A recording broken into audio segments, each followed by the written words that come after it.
ડભોઈ શહેરના મહત્વના સરિતા ઓવરબ્રિજ પર આજે પણ લાઇટો શરૂ ન થતા વાહન ચાલકોમાં ભારે રોષ ફેલાયેલો છે. બ્રિજ પર લાઇટ પોલ તો ઊભા કરી દેવામાં આવ્યા છે, પરંતુ મોટાભાગની લાઇટો બંધ હાલતમાં હોવાથી રાત્રિના સમયે અકસ્માતનો ભય વધી રહ્યો છે.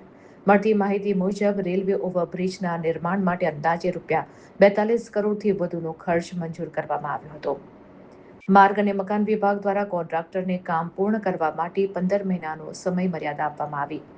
દસ્તાવેજો અનુસાર બ્રિજનું કામ વર્ષ 2022 સુધીમાં પૂર્ણ થવાનું હતું. તેમ છતાં હાલની સ્થિતિ એ છે કે બ્રિજ પર જરૂરી સુવિધાઓ અધૂરી છે. ખાસ કરીને લાઇટ વ્યવસ્થા શરૂ ન થતાં રાત્રિના સમયે અંધકાર છવાઈ જાય છે.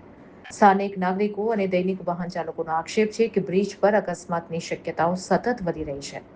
આશ્ચર્યની વાત એ છે કે કામ પૂર્ણ થયા બાદ પણ માર્ગ અને મકાન વિભાગ દ્વારા હજી સુધી બ્રિજને કમ્પ્લીશન સર્ટિફિકેટ આપવામાં આવ્યું નથી, જેને કારણે કામની ગુણવત્તા અને કામગીરી અંગે પણ અનેક સવાલો ઊભા થયા છે.